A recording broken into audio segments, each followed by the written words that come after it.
Resulta, la verdad es que resulta fascinante intentar visualizar este escenario, porque estamos en pleno siglo XVI, y de la noche a la mañana, a un hombre que ni siquiera es sacerdote le llega una carta. Una carta que básicamente le dice que acaba de ser nombrado la máxima autoridad espiritual de todo un continente. Sí, sí, de un día para otro. Exacto. O sea, sin previo aviso, sin haber pisado un seminario en su vida, no sé, sin tener la más mínima experiencia pastoral. Es un cambio de vida tan absoluto y radical que desafía cualquier tipo de lógica organizativa que podamos imaginar. Es que es una anomalía histórica monumental, fíjate. Cuando analizamos las estructuras de poder de la época, bueno, o de cualquier época en realidad, la expectativa siempre se encuentra una progresión lineal, ¿no? Claro, lo normal, va subiendo escalones. Eso es.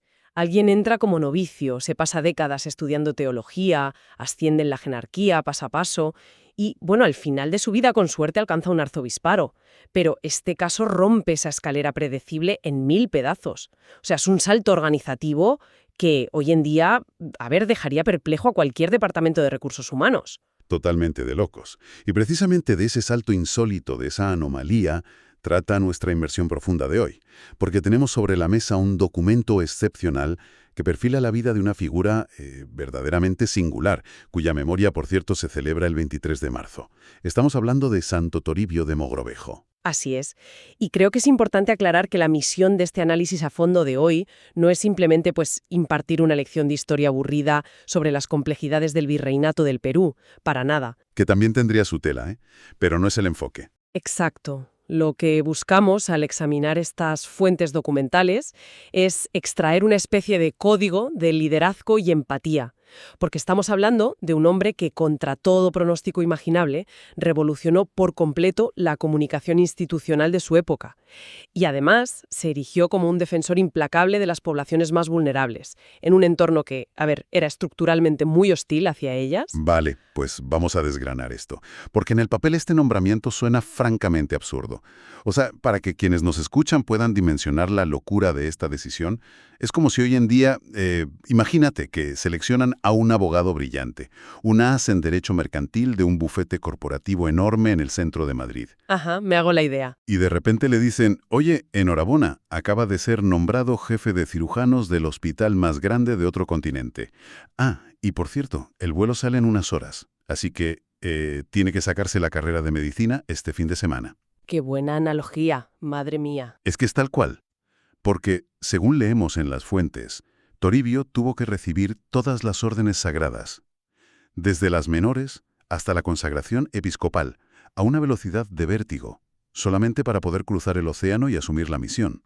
Es una analogía fantástica, de verdad, porque ilustra perfectamente el estupor que debió causar la noticia en la corte.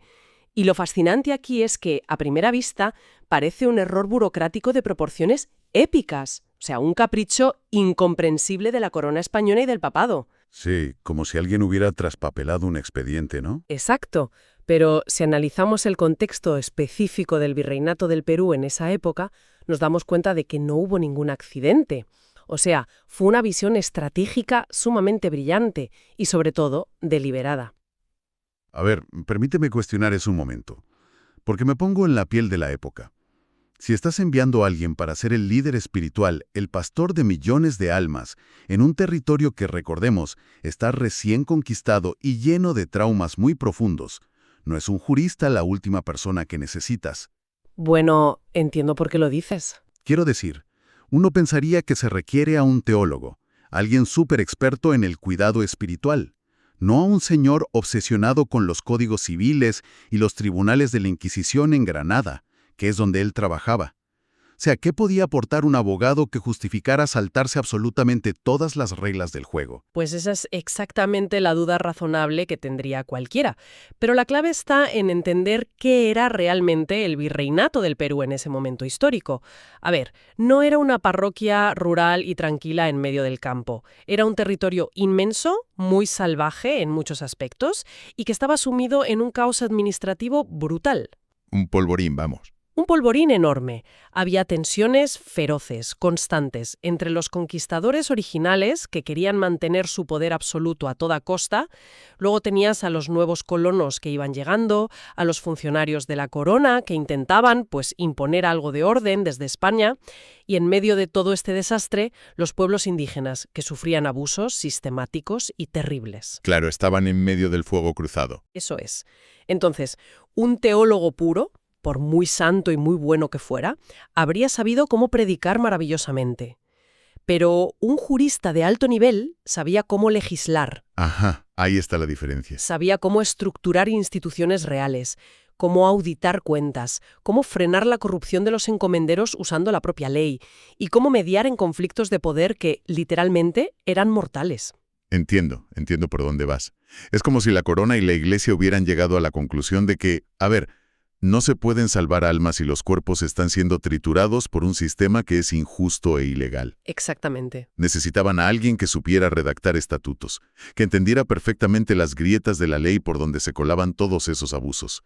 Y sobre todo, me imagino, alguien que no se dejara intimidar por las autoridades civiles locales que allí se creerían intocables al estar tan lejos del rey. Ahí le has dado. Su mente legal le daba las herramientas exactas para poner orden en un territorio donde, seamos sinceros, la ley era a menudo una simple sugerencia. O sea, esa formación jurídica de la que hablábamos fue el cimiento sistémico indispensable para todo el trabajo de protección y de organización que llevaría a cabo después. Vale, pero tener el título firmado y sellado por las máximas autoridades europeas es una cosa, y otra muy distinta es la práctica, porque la geografía sudamericana no entiende de firmas ni de sellos de cera. Desde luego que no. Y este jurista convertido en arzobispo express, al llegar a su inmensa diócesis, hace algo que destroza cualquier expectativa que se tuviera de un alto dignatario de su tiempo.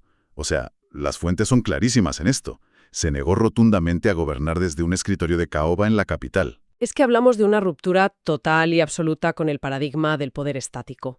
Y para entender esto de verdad hay que visualizar la escala. O sea, la archidiócesis de Lima en el siglo XVI no se limitaba a la ciudad actual y sus alrededores. Para nada.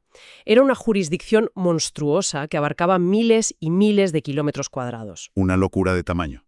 Incluía partes de lo que hoy son varios países sudamericanos. O sea, era un territorio casi inabarcable mentalmente para un europeo de la época. Y aquí es donde, sinceramente, la pura brutalidad física de su esfuerzo me parece casi incomprensible. Porque los textos que estamos manejando destacan que recorrió su territorio de forma incansable. Estamos hablando de unos 40.000 kilómetros a lo largo de sus 22 años como arzobispo. Una barbaridad. O sea, fija que es el equivalente a dar la vuelta al mundo caminando, y no paseando tranquilamente por, no sé, las campiñas francesas o los campos de Castilla. Estamos hablando de cruzar los Andes en el siglo XVI. A pie o en mula, con un clima extremo. Exacto, sin carreteras, usando senderos incas de vértigo, enfrentándose a desiertos costeros abrasadores por un lado y a las humedades asfixiantes de la selva amazónica por el otro. Es que si conectamos todo esto con el panorama general de cómo se ejercía la autoridad en esa época histórica, el contraste es radical. A ver, en el siglo XVI el poder se definía precisamente por su inmovilidad y por su aislamiento protector. Los reyes, los nobles, los gobernadores, los altos prelados, todos se sentaban en sus tronos o en sus palacios fortificados. Claro, no se movían del sitio. Nada. Era el pueblo llano el que tenía que caminar durante semanas, enfrentándose a todos los peligros del viaje, para rendirles pleitesía, pagar un impuesto o suplicar justicia. O sea, el desgaste físico y el movimiento eran sinónimos de servidumbre, de ser un subordinado. La autoridad nunca, jamás, iba hacia el problema. El problema tenía que peregrinar hacia la autoridad. O sea, el que manda no se mueve, y si te mueves es que no mandas tanto. Esa era la regla no escrita de toda la civilización europea. Y al caminar esos miles de kilómetros, enfrentándose al famoso soroche, el mal de altura a 4.000 metros, durmiendo a la intemperie, comiendo lo que hubiera, Toribio invierte el paradigma por completo. Le da la vuelta a la tortilla.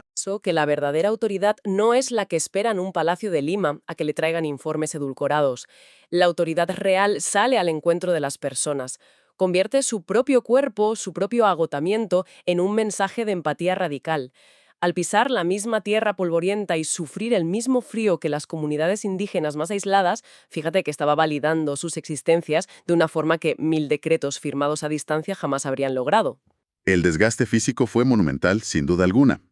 Pero claro, al bajar de una cumbre escarpada y llegar finalmente a una aldea remota tras semanas de viaje, este hombre se topaba con un muro muchísimo más infranqueable que la propia cordillera de los Andes: el silencio.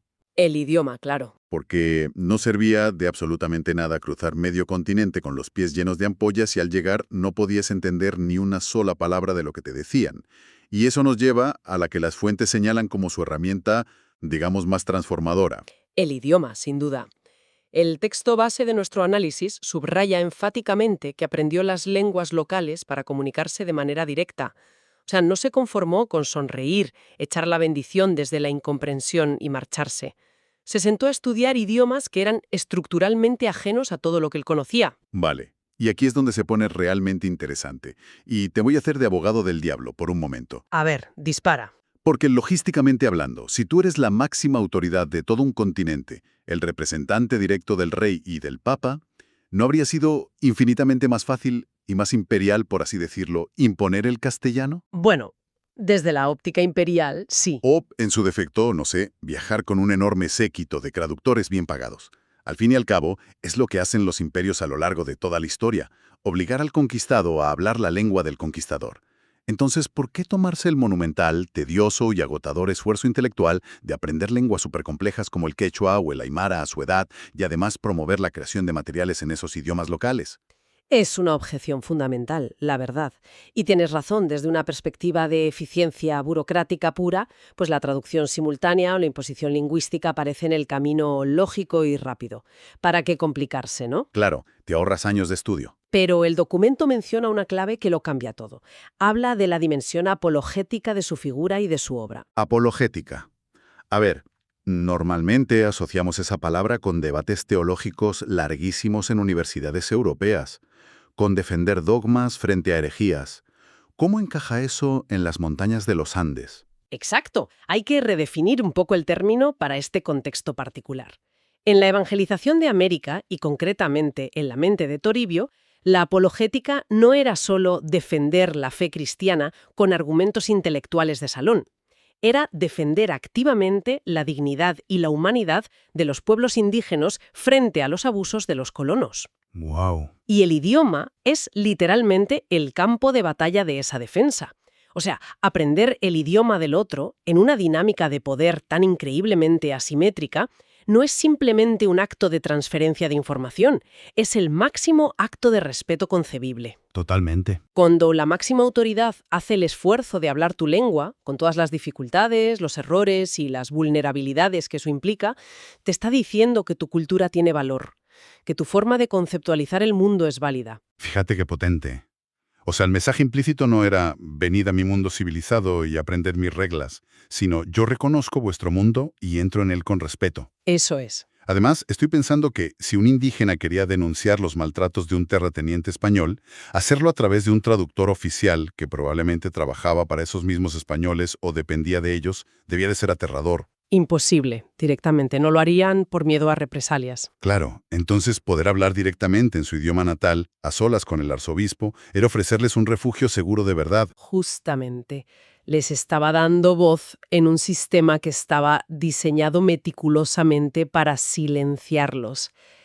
Y aquí es donde vuelve a brillar su mente de jurista experto en sistemas que mencionábamos al principio, porque el texto detalla que organizó la iglesia local, formó al clero y convocó sínodos, específicamente el histórico Tercer Concilio Limense.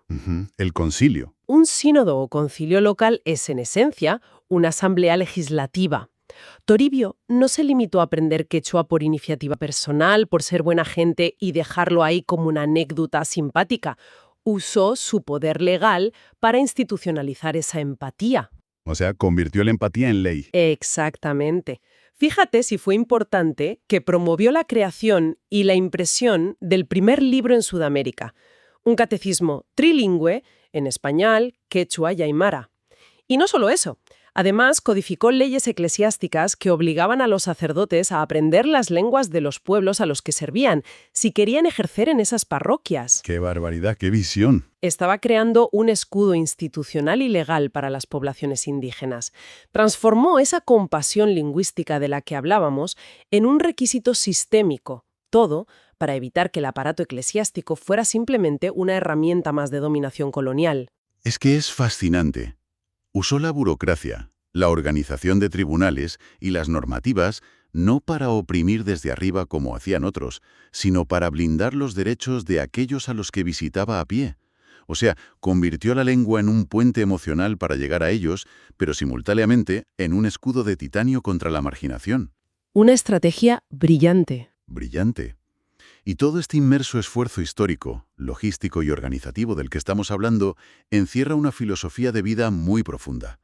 Una filosofía que, si la miramos de cerca, choca frontalmente con la manera en la que solemos operar en nuestra sociedad actual. Sin lugar a dudas, el texto base que estamos analizando hoy destila una clave espiritual y vital muy clara de Santo Toribio. Y es que el líder, el pastor, no espera, sale al encuentro. El documento afirma de forma muy categórica que la evangelización, y por extensión podríamos decir cualquier propósito vital que busque tener un impacto genuino en el mundo, no es pasiva, sino que es esencialmente misionera y en movimiento. Entonces, claro, ¿qué significa todo esto para el contexto de hoy en día? Porque si tomamos esa clave operativa del siglo XVI y la superponemos a nuestra era moderna, a nuestro día a día, el contraste puede resultar bastante incómodo de observar. Ya lo creo. No hace falta señalar a nadie con el dedo. Basta con que miremos nuestras propias rutinas. Porque vivimos en una época donde la norma absoluta es la fricción cero y la comodidad extrema. Todo a un clic. Exacto. Los algoritmos de las plataformas que usamos a diario aprenden rapidísimo qué es lo que nos gusta y nos lo sirven en bandeja de plata. No tenemos que movernos para encontrar entretenimiento. La compra del supermercado nos llega a la puerta sin esfuerzo. Y, lo que es muchísimo más peligroso en mi opinión, las opiniones y las visiones del mundo con las que ya estamos completamente de acuerdo nos inundan las pantallas constantemente. El famoso sesgo de confirmación. Totalmente. Estamos condicionados para que todo, absolutamente todo, venga hacia nosotros, a nuestra manera. Fíjate, nos hemos convertido en esos reyes estáticos del siglo XVI, encerrados en nuestros pequeños y súper confortables palacios digitales, esperando que el mundo nos rinda pleitesía. Esto plantea una pregunta importantísima y conecta directamente con el punto de actualización para hoy que sugieren las propias fuentes que estamos analizando. Porque el texto advierte de forma explícita sobre el riesgo contemporáneo de vivir una, y cito textualmente, fe cómoda. Fe cómoda. Sí. Pero fíjate que este concepto de fe cómoda es un diagnóstico que podemos expandir a un malestar estructural mucho más amplio en nuestra sociedad. Es el peligro de una vida cómoda o de una profunda pasividad vital. Desarrolla un poco eso, porque me parece clave. Pues que, creemos que estamos hiperconectados con el mundo entero porque vemos las noticias en tiempo real, en Twitter o en donde sea, pero en realidad a menudo estamos completamente aislados de cualquier experiencia que requiera esfuerzo real. Esfuerzo, adaptación o algo que desafíe nuestras convicciones más profundas. Es como vivir anestesiados. Una anestesia muy agradable, muy bien diseñada por algoritmos de Silicon Valley, pero anestesia al fin y al cabo. Exacto. Lo que el ejemplo de Toribio de Mogrovejo nos recuerda, y de una forma bastante contundente, es que estamos llamados a salir activamente al encuentro del otro, a dirigirnos hacia las periferias, a buscar intencionalmente a quienes han sido dejados atrás o a quienes simplemente no conocemos de nada. Claro. En la geografía del virreinato, esas periferias eran muy literales, ¿no? Los picos nevados de los Andes, los desiertos implacables o las profundidades inaccesibles de la selva amazónica.